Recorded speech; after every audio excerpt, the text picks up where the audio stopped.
मित्रों नमस्कार, मैं मनोज सिंह आप सभी का स्वागत एवं अभिनंदन करता हूं। जैसा कि आप इसके पहले पढ़ चुके हैं तद्भव तत्सम, और उसके बाद अब हम जो है आज जो है तद्भव तत्सम देशज विदेशज की बात आज जो है आप लोगों को विराम चिन्ह बताते हैं। विराम का अर्थ क्या होता है?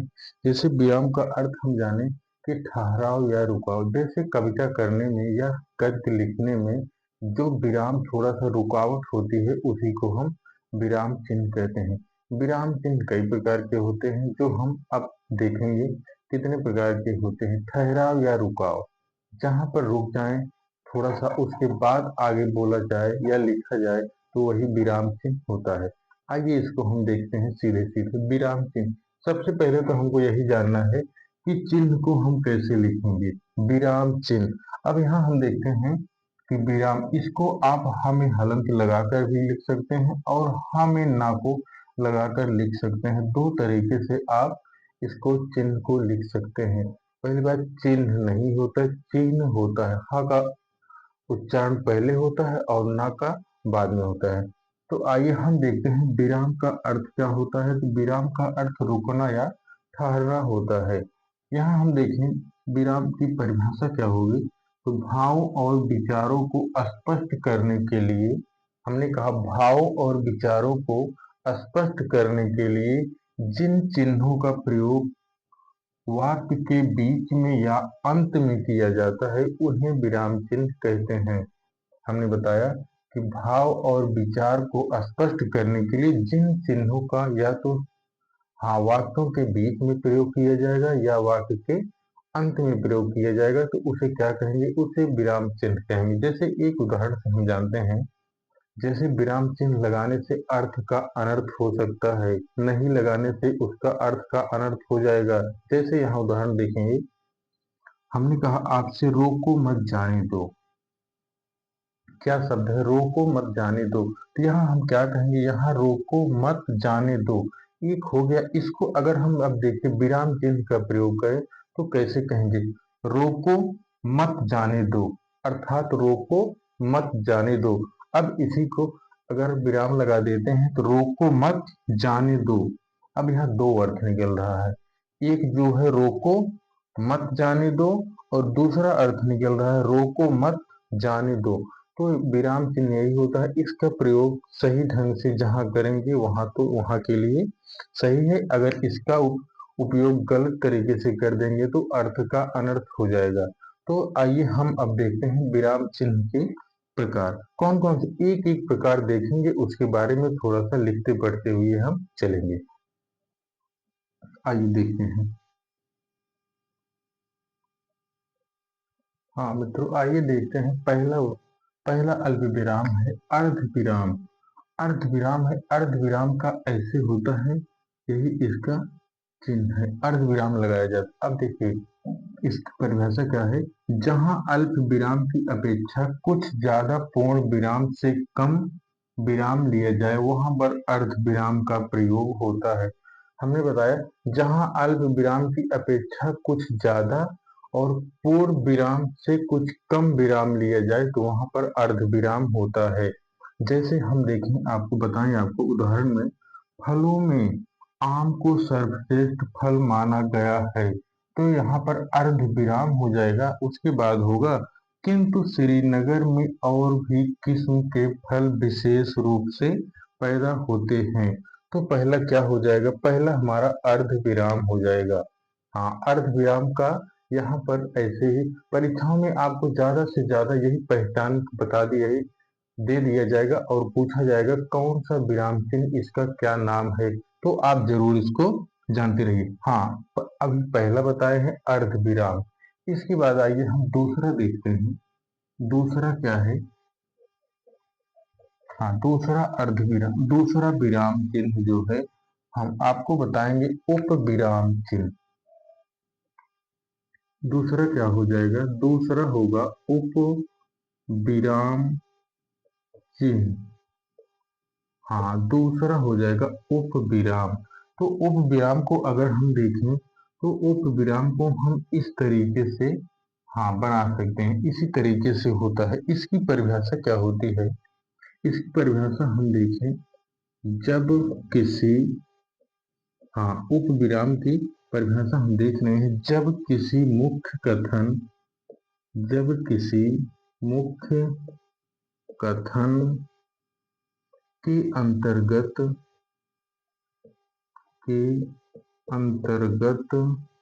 कोई, हाँ, हमने आपको बताया जब किसी मुख्य कथन के अंतर्गत कोई उपकथन कोई उपकथन कोई उपकथन या अलग उपकथन या अलग समयावधि को दिखाया जाए, समयावधि को दिखाया जाए समयावधि को दिखाया जाए तो वहां पर उपविराम चिन्ह होता है। उपविराम चिन्ह होता है। हाँ, हमने आपको बताया कि जब किसी मुख्य कथन के अंतर्गत कोई उपकथन या अलग समयावधि को दिखाया जाए तो वहां पर उपविराम होता है। जैसे उदाहरण के रूप में हम देखें, एक है हिंदी, आप लोग जानते होंगे इस पुस्तक का नाम हिंदी साहित्य उपविराम और उसके बाद 20वीं शताब्दी।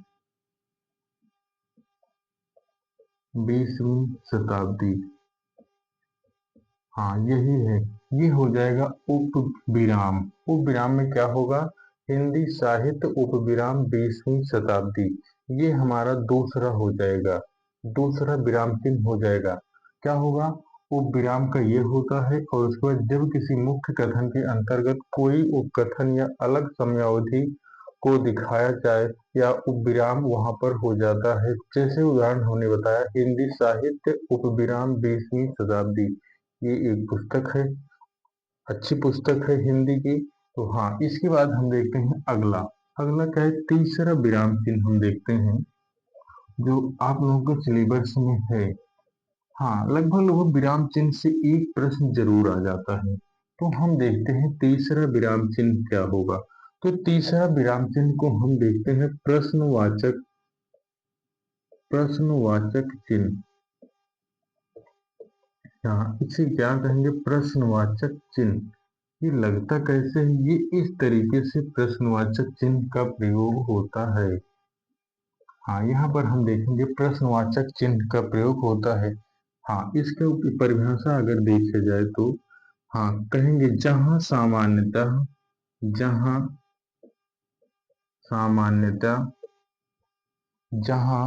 सामान्यतः कोई प्रश्न पूछा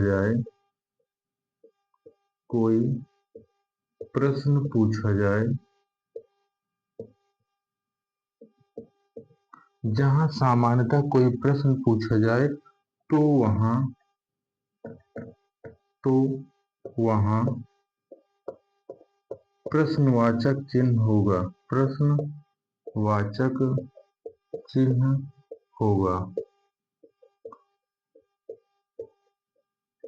हाँ, देखिए, हमने कहा प्रश्नवाचक चिन्ह इस तरीके से होता है, जहाँ सामान्यतः कोई प्रश्न पूछा जाए तो वहां पर प्रश्नवाचक चिन्ह होता है। उदाहरण के लिए हम देखें, क्या आप भोजन कर लिए? भोजन कर लिए, तो क्या हो जाएगा? यहाँ प्रश्न पूछा जा रहा है। उसके बाद दूसरा उदाहरण देख लेते हैं, क्या वर्षा हो रही है? क्या वर्षा क्या वर्षा हो रही है? तो यहाँ पर प्रश्नवाचक चिन्ह का प्रयोग हो जाएगा। हमने आपको तीसरा विराम चिन्ह बताया प्रश्नवाचक, जो इस तरीके से होता है। अक्सर इसमें जिससे कोई प्रश्न पूछा जाता है वहां पर इसका प्रयोग होता है। हाँ, इसके बाद अगला हम देखते हैं। हाँ, अगला देखते हैं चौथा विराम चिन्ह। चौथा विराम चिन्ह क्या है, इसको हम देखते हैं। हाँ, नंबर चार, अगला है विस्मयादि बोधक चिन्ह। अगला है विस्मयादि बोधक चिन्ह। हाँ, इसको हम देखें तो इसका चिन्ह कैसे लगता है, तो इसका हम इस तरीके से एक डंडी और यहाँ पर बूंदी कर देते हैं तो ये विस्मयादि बोधक चिन्ह होता है। अब देखते हैं इसका प्रयोग हम कहाँ करते हैं। इसका प्रयोग, हाँ, इसका प्रयोग आश्चर्य, इसका प्रयोग आश्चर्य, घृणा, हमने बताया आपको विस्मयादि बोधक चिन्ह, इसका प्रयोग आश्चर्य, घृणा और विस्मय, और उसके बाद करुणा, भय।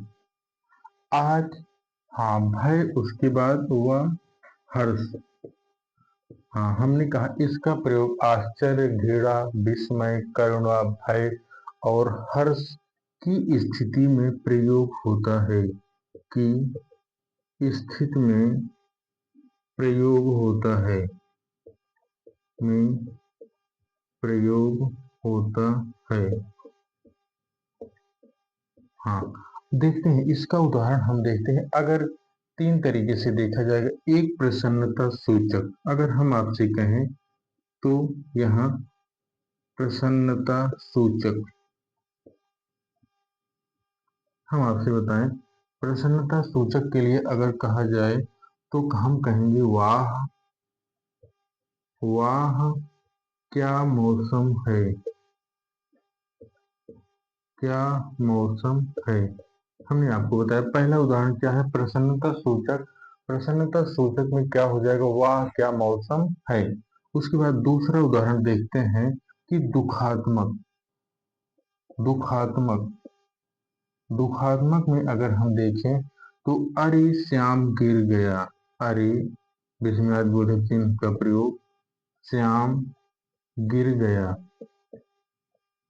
हाँ, दूसरा उदाहरण है दुखात्मक के लिए, हमने आपसे बताया कि अरे श्याम गिर गया। अगला तीसरा हम देखते हैं, तीसरा क्या है, संबोधन के लिए, जहां पर संबोधन किए जाए। हाँ, संबोधन के लिए तो हम क्या कहेंगे, हम कहेंगे हे ईश्वर, हे ईश्वर। हम कहेंगे विस्मयादि बोधक, अगर संबोधन की बात करेंगे तो कहेंगे हे ईश्वर हमें शक्ति दो, हमें शक्ति दो। हाँ, आइए मित्रों देखते हैं विस्मयादि बोधक चिन्ह, एक पाई रहती है उसके नीचे बिंदी रहती है, यही विस्मयादि बोधक है। इसका प्रयोग हम आश्चर्य, घृणा, विस्मय, करुणा, भय और हर्ष की स्थिति में करते हैं। तो प्रसन्नता सूचक में देखेंगे वाह क्या मौसम है, ये प्रसन्नता सूचक है। उसके बाद दुखात्मक में देखते हैं अरे श्याम गिर गया, ये दुखात्मक हो जाएगा। उसके बाद संबोधन में हम देखते हैं हे ईश्वर हमें शक्ति दो, ये जो है संबोधन के रूप में प्रयोग हो जाता है। हाँ, आइए इसके बाद अगला देखते हैं पांचवा। पांचवा क्या है, पांचवा विराम चिन्ह अगर हम देखें तो पांचवा क्या होगा, आइए देखते हैं इसको। हाँ, पांचवा नंबर पर हो जाएगा निर्देश चिन्ह। हाँ, पांचवा क्या हो जाएगा, निर्देश चिन्ह। हाँ, अगर आप देखें तो पांचवा क्या हो जाएगा, निर्देश। हमने आपको बताया पांचवा होगा निर्देश। निर्देश कैसे किया जाता है, इस तरीके से निर्देश चिन्ह होता है। तो इसको हम देखते हैं कैसे किया जाता है, इसकी परिभाषा पहले देखते हैं। हाँ, जब किसी, हमने आपको बताया जब किसी शीर्षक के बाद, जब किसी शीर्षक के बाद, हमने आपको बताया जब किसी शीर्षक के बाद उसके व्याख्यान, व्याख्यान को व्यक्त करने के लिए, व्याख्यान को व्यक्त करने के लिए व्याख्यान को व्यक्त करने के लिए जिस चिन्ह का प्रयोग करते हैं, हाँ, जिस चिन्ह का प्रयोग करते हैं, चिन्ह का प्रयोग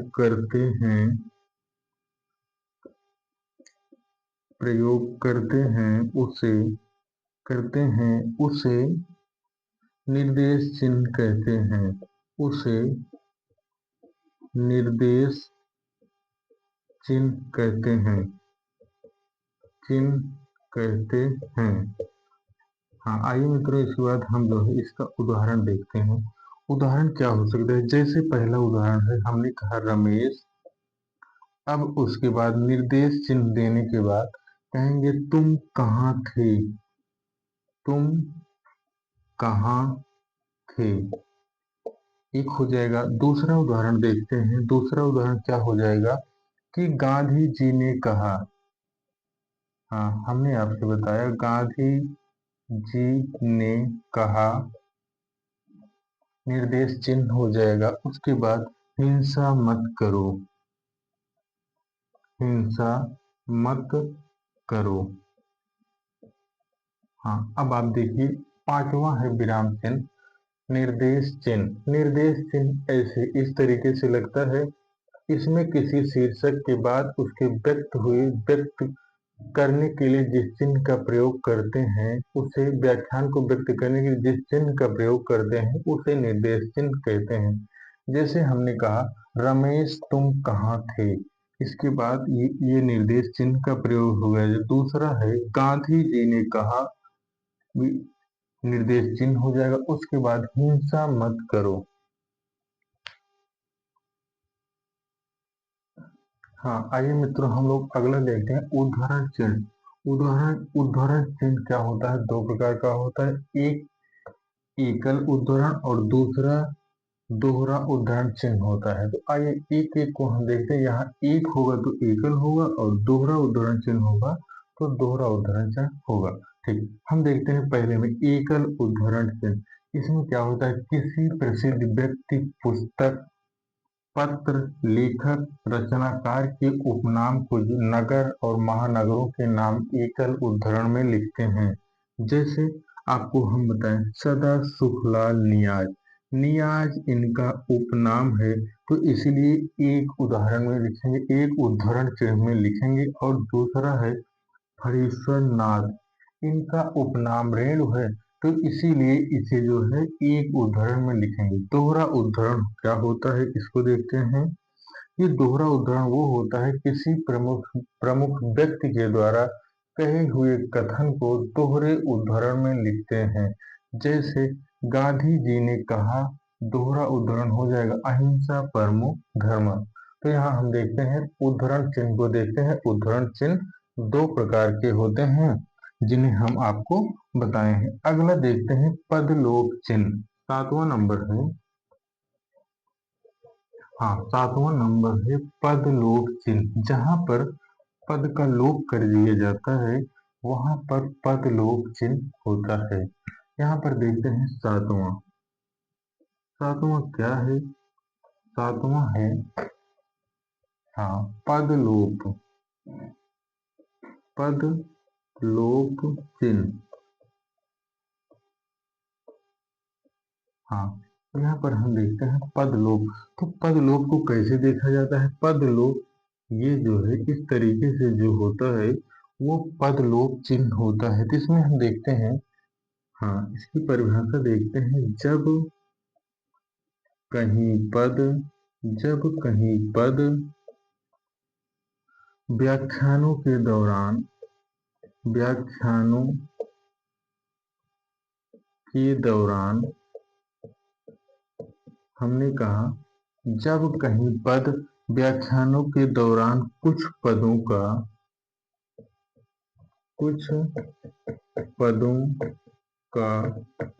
लोप कर दिया जाता है। कुछ पदों का लोप कर दिया जाता है। लोप कर दिया जाता है तो वहां पर तो वहां पर पद लोप चिन्ह होता है। पद लोप चिन्ह होता है। हाँ, हम देखते हैं जब कहा किसी पद का लोप कर दिया जाता है तब वहां पद लोप चिन्ह होता है। जैसे एक पंक्ति आती है, रवि हुआ अस्त, रवि हुआ अस्त, और इसके बीच में पद लोप करके अंत में कर दिया जाता है राम रावण, राम रावण। ये वहां की पंक्ति है। हाँ, रवि हुआ अस्त और बीच में लोप हो जाता है और राम रावण हो जाता है। हाँ, इसके बाद हम देखते हैं अगला। अगला देखते हैं, अगला क्या है, विस्मरण चिन्ह। अगला है, हाँ अगला है 8वां नंबर है। 8वां नंबर क्या है, विस्मरण।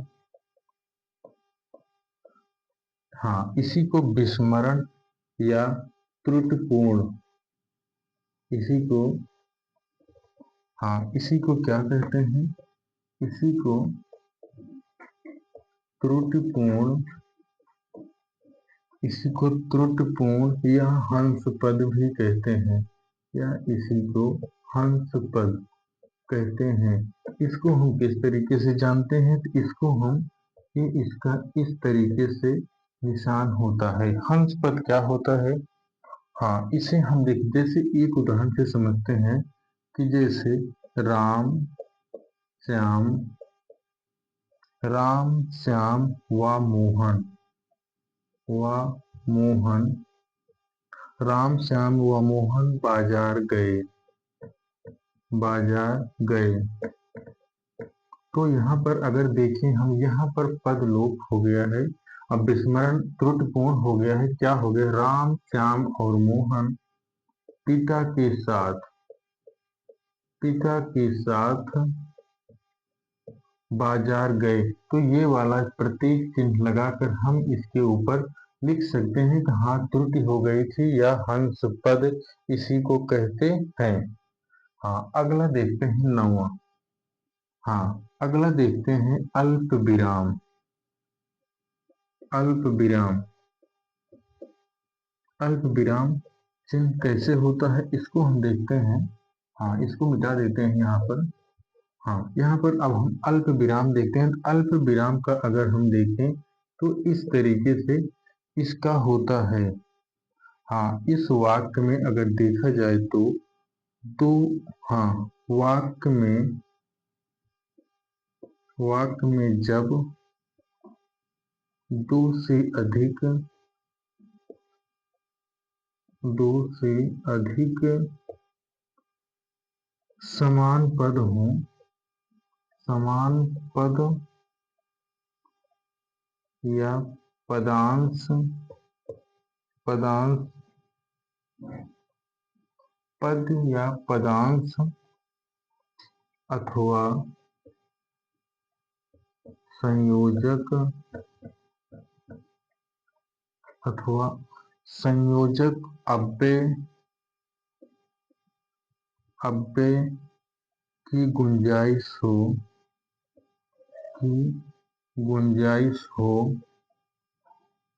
गुंजाइश हो तो वहाँ अल्प विराम का प्रयोग होता है। हो तो वहाँ पर अल्प विराम का प्रयोग होता है। विराम का प्रयोग होता है। हाँ, अब हम देखें, अगर उदाहरण देखें तो उदाहरण में हम देखें, अगर राम अल्प विराम लक्ष्मण, हाँ राम लक्ष्मण अल्प विराम भरत और शत्रुघ्न, भरत और शत्रुघ्न, शत्रुघ्न, हाँ शत्रुघ्न राजभवन में पधारे, राजभवन में पधारे। हाँ, यहाँ पर देखें अल्प विराम का प्रयोग यहाँ भी हुआ है और यहाँ भी हुआ है तो अल्प विराम यह हो जाएगा। हाँ, इसके बाद हम देखते हैं पूर्ण विराम।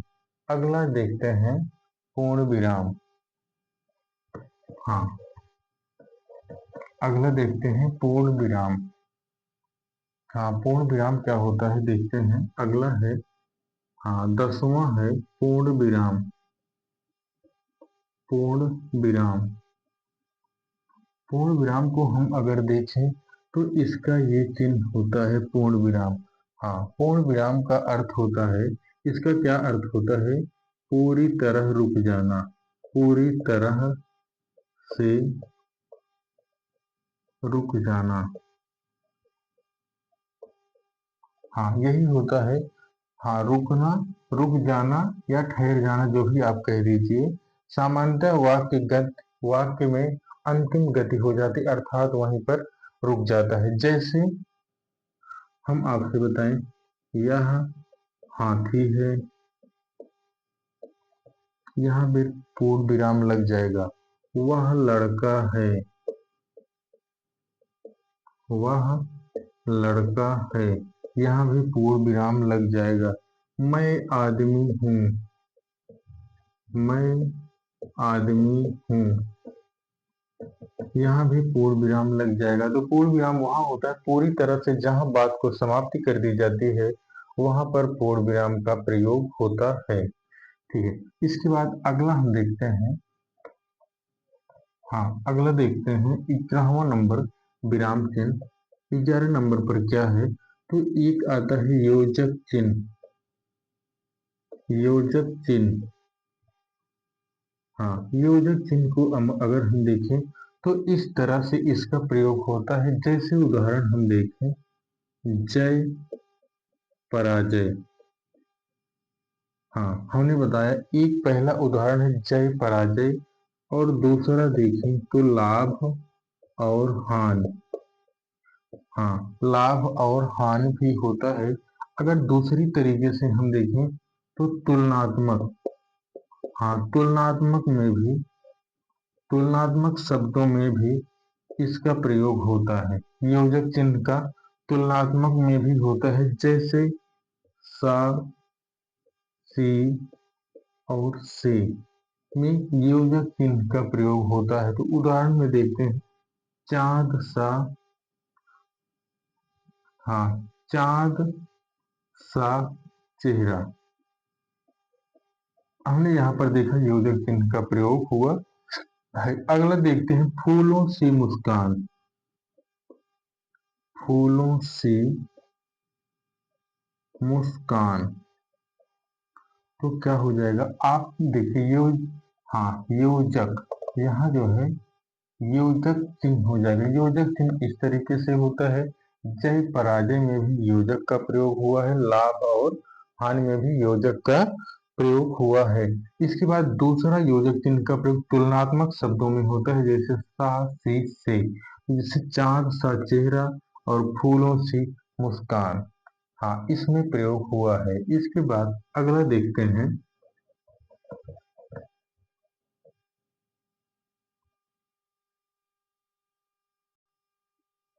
हाँ मित्रों, आइए अगला देखते हैं। अगला है रेखांकन चिन्ह। रेखांकन चिन्ह इस तरीके से होता है, योजक चिन्ह वाला बीच में होता है, लेकिन रेखांकन जो है वो किसी शब्द के बीच में, किसी शब्द के नीचे होता है। तो यहाँ हम देखते हैं रेखांकन चिन्ह गोदान उपन्यास प्रेमचंद द्वारा लिखित सर्वश्रेष्ठ कृति है, तो हम गोदान पर रेखांकित कर देंगे, यही रेखांकित होता है। इसके बाद अगला विराम चिन्ह है लाघव। लाघव को हम इस तरीके से लिखते हैं, जिसे आप देखते हैं अक्सर पुस्तिकाओं में रहता है क्री और पा और उ। इसका अर्थ है कृपा पृष्ठ, पृष्ठ उलटिए। उसके बाद इस तरीके से आप शॉर्ट फॉर्म में लिख देते हैं उत्तर प्रदेश। तो ये जो है हो गया। अगला देखते हैं, कुछ छोटे मोटे हैं, उनको भी बता देते हैं आपको। हाँ, यहाँ पर देखते हैं कुछ और हैं जिन्हें हम देखते हैं। अगला है समाप्ति सूचक। हाँ, अगला है समाप्ति सूचक चिन्ह। कौन सा है? अगला है समाप्ति सूचक चिन्ह। अगर आप देखें तो समाप्ति का चिन्ह जो होता है वो इस तरीके से होता है। समाप्ति का, ये समाप्ति का प्रतीक है। अगला है 15 नंबर पर हम देखें विवरण चिन्ह। अगला है विवरण चिन्ह। विवरण चिन्ह को अगर हम देखें तो इसको इस तरीके से लिखते हैं। जैसे कुछ हम कहते हैं, जैसे संज्ञा के बारे में अगर हम बात करते हैं तो इसका विवरण इस तरीके से, जैसे हम अक्सर सभी पर विवरण समाप्ति सूचक के बाद इसका विवरण आपको बता रहे हैं। संज्ञा हो गया, उसके बाद इसी तरीके से अगला सर्वनाम हो गया। तो हम इसके बारे में, अब इसके बारे में यहाँ लिखेंगे, ये जो है विवरण चिन्ह हो गया। हाँ, अगला है, अगर देखें तो अगला है तिर्यक। हाँ, तिर्यक जो है, तिर्यक इस तरीके से होता है, जो लगभग कविताओं में प्रयोग होता है। तिर्यक का कविता में प्रयोग होता है। हाँ, इसका प्रयोग, तिर्यक का प्रयोग जो है सिर्फ कविताओं में इसका प्रयोग होता है। अगला अगर देखें तो अपूर्ण सूचक। अपूर्ण सूचक, अपूर्ण सूचक को अगर हम देखें तो ये गुणा के आकार का होता है, जिसे हम अपूर्ण सूचक कहते हैं। इससे हम, इसका भी प्रयोग कविताओं में किया जाता है। तो हमने आपको कुछ विराम चिन्ह जो है बताया है मित्रों। अब अभी तक इतने ही विराम चिन्ह आपकी परीक्षाओं में लगभग लगभग पूछे गए हैं, और हो सकता है यही विराम चिन्ह दे देंगे और पूछेंगे इसका क्या नाम है। यही आप लोगों की परीक्षाओं में आएगा। हाँ मित्रों, आज हम लोग विराम चिन्ह पढ़ चुके हैं। अब आज के लिए इतना ही। बाकी अगली क्लास में आपको इसके बारे में जो भी पढ़ाना होगा इसके बारे में हम बताएंगे। तब तक के लिए मित्रों, नमस्कार।